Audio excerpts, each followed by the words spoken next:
Bakanlıktan cevabı da neticesindeki Lugan'ın çürümünün Aşırı başlaca reaçlarını bu. Aşırı doğadı kamurdu. Aşı bey yasanın dokudu dostuz. Aşı bey yasana cihaz kurdu dokudu. Aşı कि 4 lakh margin से वो Jammu seat जीतेंगे तो आपका क्या कहना है? और साथ में उन्होंने ये भी एक मिनट रविंद्र रायना साहब को मैं जरा याद दिलाऊं कि जम्मू की सीट पे अभी तो पोलिंग हुई भी नहीं है। हम ये भी नहीं जानते कि कितने वोट पड़ेंगे वहां पे। पहले वोट पड़ने दीजिए, उसके बाद बीजेपी जो है वो जीत का जो है ऐलान करे।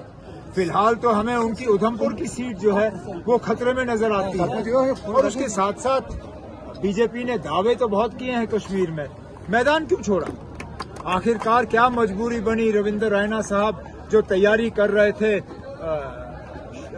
ये साउथ कश्मीर की सीट से जो है इलेक्शन लड़ने की, क्यों नहीं उतरे मैदान में? क्या मजबूरी बनी कि उनको आगे जो है दूसरी जमातों को लाना पड़ा, चाहे क्रिकेट बैट वाले हों चाहे सेब वाले हों?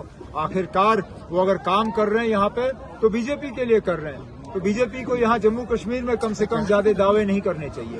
अनंतनाग का उनका कहना है कि जिसको भी सपोर्ट करेंगे वो कामयाब होगा। एक मिनट अनंतनाग में क्या? अनंतनाग के लिए वो कहते हैं जिसको सपोर्ट करेंगे वो कामयाब होगा। जिसको कौन सपोर्ट करेगा? बीजेपी। है ना, हमें पहले ही पता है बीजेपी वाले किसको सपोर्ट कर रहे हैं। और आप मान के चलिए ना आपके उनको कामयाबी की कोई गुंजाइश नहीं है। वहां पे अगर आप देखें तो साफ तौर पे वहां मुकाबला बीजेपी के साथ अब नहीं रहा।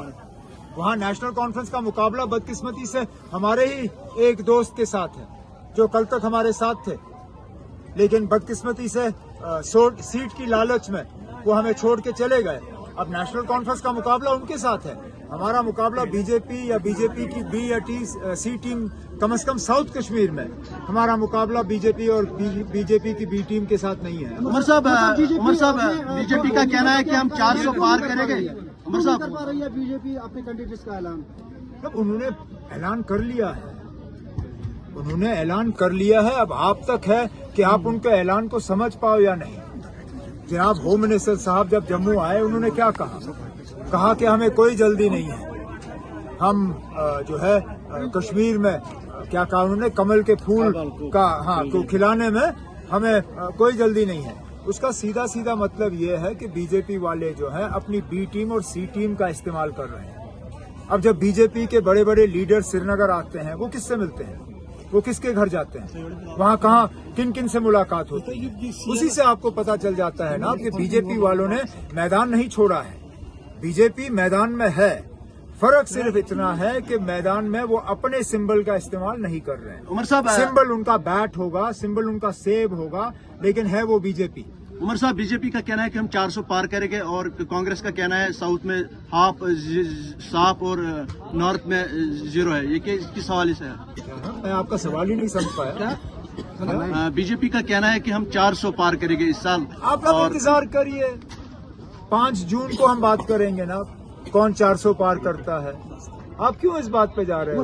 उमर साहब कल पीडीपी ने वैसे भी बाकी मुल्क में बीजेपी का जो हाल होगा वो तो होगा। पहले तो जम्मू कश्मीर और लद्दाख को बचाएं। लद्दाख की सीट उनके हाथ से निकल रही है।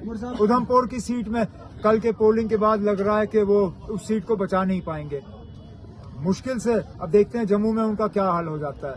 जहां तक कश्मीर की 3 सीटें हैं, मैंने पहले ही आपसे कहा कि इंशाल्लाह लोगों का जो हमें रिस्पांस हासिल हो रहा है, मेरी पूरी उम्मीद है कि तीनों सीटों पे, शुमाली कश्मीर, जनूबी कश्मीर और सेंट्रल कश्मीर, तीनों सीटों पे इंशाल्लाह नेशनल कॉन्फ्रेंस की कामयाबी रहेगी।